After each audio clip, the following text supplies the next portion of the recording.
전도서 11장 1절부터의 말씀입니다. 너는 내 식물을 물 위에 던지라. 여러 날 후에 도로 찾으리라.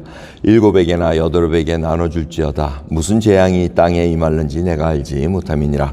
구름에 비가 가득하면 땅에 솟아지며 나무가 나무로나 북으로나 쓰러지면 그 쓰러진 곳에 그냥 있으리라. 풍세를 살펴보는 자는 파종하지 아니할 것이요 구름을 바라보는 자는 거두지 아니하리라.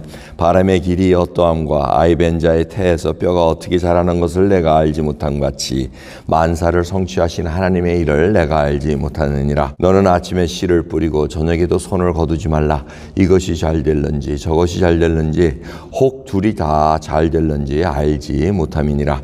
빛은 실로 아름다운 것이라. 눈으로 해를 보는 것이 즐거운 일이로다. 사람이 여러 해를 살면서 항상 즐거워할지로다. 그러나 캄캄한 날이 많으리니 그날을 생각할지로다. 장래의 일은 다 헛되도다. 청년이여 내 어린 때를 즐거워하며 내 어린 청년의 날을 마음에 기뻐하여 마음에 원하는 길과 내 눈이 보는 대로 쫓아 행하라. 그러나 하나님이 이 모든 일로 인하여 너를 심판하실 줄 알라. 그런즉 근심으로 내 마음에서 떠나게 하며 악으로 내 몸에서 물러가게 하라. 어릴 때와 청년의 때가 다 헛되니라. 아멘. 연말에 와서 저희가 전도서를 이렇게 살펴봅니다. 전도서는 지혜와 어리석은 자를 구분해주며 하나님을 경외할 수 있는 그 눈을 열어주게 만드는 것을 볼 수가 있습니다. 이 11장도 예외가 아닙니다. 11장을 보면은 구제하는 모습을 보여줍니다. 너는 내 식물을 물 위에 던지라. 여러 날 후에 도로 찾으리라. 이건 뭡니까? 물 위에 던지면은 건질 길이 없습니다. 근데 남에게 베푼다는 거, 이것은 보상을 받기 위해서 베푸는 것이 아니라는 겁니다. 뭘 도움 받기 위해서 내가 이렇게 주면 당신이 나한테 더 많이 해줄까? 뭐 이런 식으로 하는 거는 진정한 구제가 아니고 궁휼함이 아니라는 얘기를 알려주고 있습니다. 그 대신 이렇게 많이 베풀었을 때 재앙이 임했을 때 도움의 손길이 올 수 있다는 것입니다. 그게 바로 하나님께서 베푸는 자에게 궁휼을 베풀어 주시고 은혜를 베푸시는 방법이라는 것을 알려주고 있다는 것입니다. 그런데 이 모든 것은 알 수가 없다는 겁니다. 만사를 성취하시는 것이 하나님이기 때문에 그분을 경외하지 않고서는 이 일이 이루어질 수 없다는 것을 알 수가 있습니다. 그래서 부지런히 하라고 얘기합니다. 하는 일을 부지런히 하라고 얘기합니다. 뭐 어디 핑계 대지 말고 뭐 날씨 탓 무슨 풍세 탓 이런 탓하지 말고 정말 하나님께서 베풀어 주시고 능력 주신 대로 열심히 하라는 얘기입니다.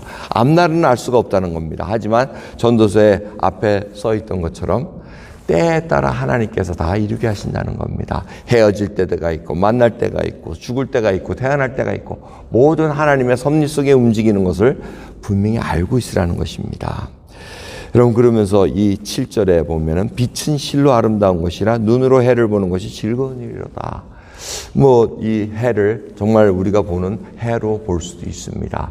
농부들은 이 해를 봄으로 말미암아 이 해를 말미암아 모든 것이 수확이 이루어지고 이런 것들을 볼 수가 있습니다. 이렇게 볼 수도 있지만 진정한 이 빛이라는 것을 삶의 목적, 진리를 깨달음으로 말미암아 어둠에 있다가 빛으로 들어온 그것으로도 해석할 수가 있습니다. 그렇기 때문에 여러분, 예수 그리스도를 만난 후에 내가 정말 삶의 목적, 내가 이 땅에 와서 뭘 하고 사는가? 열심히 한 것들이 다 헛된데 하나님의 말씀 속에 순종하고 하나님의 말씀에 정말 부합된 삶을 살아갈 때, 그리고 하나님 맡겨주신 일을 감당할 때 그 성취로 인해서 내가 진정한 기쁨과 평안이 온다는 것을 여러분 경험한 자만이 알 수 있습니다. 하나님의 부르심에 합당하게 생각할 때, 아직도 예수 그리스도 믿으면서도 내가 어블리게이션으로 의무적으로 내가 이거 하나님께 이렇게 예배를 드려야지, 기도를 해야지, 헌금을 드려야지, 뭐 이런 것들에 얽혀 있으면 아직도 빛에 거하는 것이 아닙니다. 묶여 있는 것이지. 하지만 하나님께서는 정말 우리에게 진리로 인해 자유케 해주신다고 약속하십니다. 이 땅에 태어나서 우리에게 지금 숨을 쉴 수 있는 생명을 주신 이유는 하나님의 그 영광을 이루기 위하이고 보기 위함이라는 것을 볼 수가 있습니다. 그러면서 청년에게 이렇게 워닝을, 경고를 해줍니다. 네가 마음대로 행하거라. 하지만 그 행한 것에 결과가 있다는 것을 잊지 말라고 얘기합니다. 그러면서 마음에서 근심을 떠나고 악을 떠나라, 이렇게 얘기를 합니다.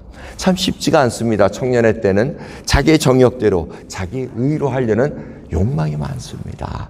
그런데 그 이유는 자기의 끝을 모르기 때문에 그렇습니다. 우리는 이제 나이가 드니 압니다. 끝을 보니 하나님 앞에 쓸 날이 오는구나. 여러분, 심판대에 서면은 남 핑계 댈 수 없습니다. 저 사람이 저렇게 힘들게 해서 내가 이렇게 했습니다. 안 됩니다. 하나님께서 숨은 동기까지 다 드러내게 하십니다.